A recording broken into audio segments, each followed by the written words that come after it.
Hello, everyone. My name is Dave Thompson. I'm the Community Outreach Coordinator here at the Richmond Center for Disability. And this is our Empowered Wellness Toolkit for the end of 2024 and the start of 2025. And today's episode or series is on sleep. It's a very important topic in the winter time. It's a very important topic all the time, but a lot of times there's a lot of difficulties in the winter months with sleep. So I asked around the office and everyone agreed, and they said it would be an interesting topic for me to just talk about. And my illness has a very big element of sleep where I do not get a lot of REM. I do not get a lot of rapid eye movement sleep. So it makes it very difficult. You don't get a lot of rest and you don't get a lot of recovery. So I've had 3 sleep studies in my lifetime, and I struggle a lot with it. So here we go. All right. So you can see this guy looks like he's been awake. You can see the clock there. It says 3:20 in the morning. So as always, my father has told me that there are many tools that you can do the same job, but the more efficient you are is with the tool that's more efficient for you. So please remember, these are not cures. Don't change things too fast. They are peer-driven, lived experience suggestions, and always consult and inform your healthcare team of any changes before you consider doing them. All right, so sleep hygiene. People go, what the heck is that, right?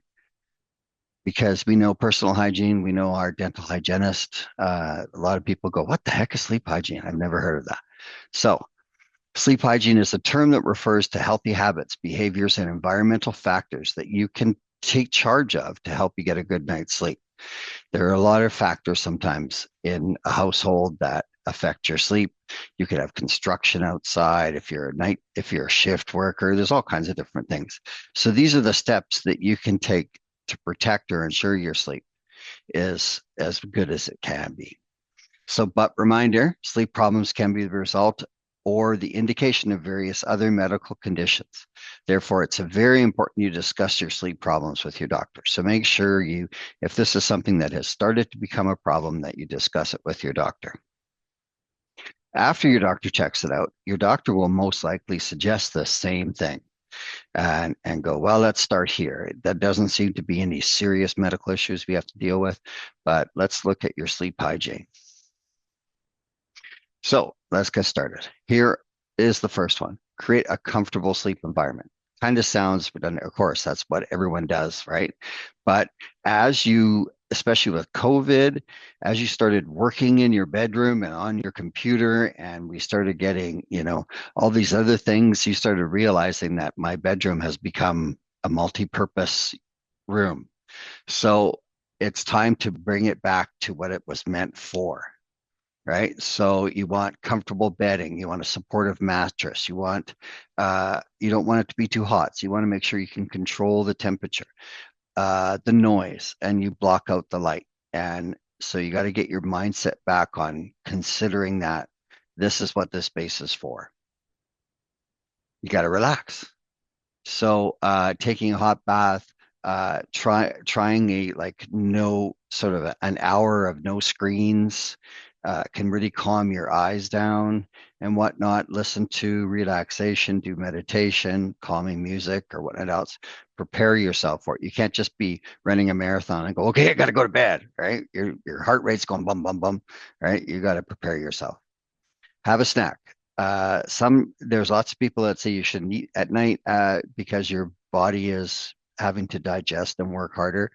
But a little tiny snack can be a good thing as long as you're not preparing a huge, massive meal. Avoid, things like heavy spices and sugary foods and whatnot else. Get physical. People who exercise tend to be more restful sleep. So exercising on a regular basis, at least 30 minutes, 3 times a week can improve your sleep. So get moving. For a walk or a run, the best time to exercise is in the late afternoon or early evening because you got to give your body time to transition into the next stage. So exercising less than 2 hours before bedtime can actually interfere with your sleep. So that's that stage that I'm talking about. Then set a bedtime routine.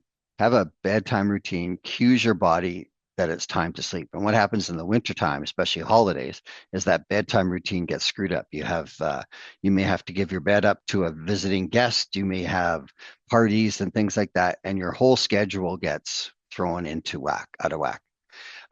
So get back into that routine. Um, I know I was getting into just recently this holiday, I was going to bed way too late and I was getting it consistently. And so I have to get back and cut that down by about 2 hours. Establish a fixed awakening time. Try waking up at the same time every day, even on the weekends, because again, this gets your body into that thought process and that stages. This way, your body will begin to get used to the rhythm. Just for sleeping. Your bed should be used strictly for sleeping other than intimacy. Try to avoid reading, watching television, working, studying, because these activities keep your mind active, which gets in the way of sleep. Sleep only when you're sleepy. Don't force yourself into a bed particular time if you're not feeling sleepy. So if you had to get up early in the morning for a special appointment, you're like, oh, I got to get 8 hours sleep. But if you're not sleepy, you're just going to toss and turn and get frustrated. Get out of bed if you can't fall asleep after 20 or 30 minutes. Get out of the bed and do something boring. Read the manual of how to program your clock radio, it said on this instructions, or read the sports section of the newspaper if you're not a sports fan. Just something that's sort of repetitive and mundane. Try relaxing, meditation, and whatnot else. When you start to feel sleep, try going back to bed. Instead of just, like that guy in the first picture staring at his alarm clock at 3:20. Don't worry. Leave your worries about work, school, relationships, etc., out of the bedroom. So again, that stage just before going to bed, that 90 minutes or whatnot to meditate and whatnot else is a good time to deal with that. Try scheduling a worry time, which is a neat thought process earlier in the evening to deal with all your worries. Like I would take a list and go, okay, all the things I have to do tomorrow. Write it down on a list. Now I don't have to think about them at night so that I'm thinking, oh, I can't forget to do this. I already wrote it down on the list. It's done, right? Get some natural light. Try to spend some time outdoors in natural light, especially in the winter. That can be, and if you're a shift worker or anything like that, that can be a hard thing. Get some sunlight early in the day can help for setting up your body's natural wake and sleep cycle. I use an SAD light, a seasonal affective disorder light, and I find that really helps. After about a week of rain, I can really sort of feel it. And so you can endeavor into maybe trying something like that. Skip the nap. Naps can interfere with your normal sleep cycle. So if you're having trouble sleeping, avoid taking naps. That way your body will be more tired when it's bedtime. And these are the sort of standards. Avoid caffeine, alcohol, and smoking. So these are the big three that you should definitely avoid before going to bed. And I hope that nobody still smokes in bed, but that used to be a thing that was scary. So here's a wrap up of all those instructions. Create a comfortable sleep environment, get physical, get out of bed if you can't sleep.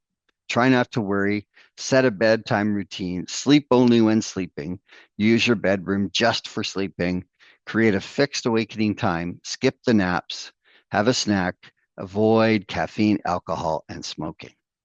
So start small when you're making these changes. Don't try to do everything all at once. When you're ready, try adding a new strategy. That way the goal gets much easier. Be consistent, pick a strategy and use it consistently, and then add something else. Be patient. These strategies take time to improve your sleep.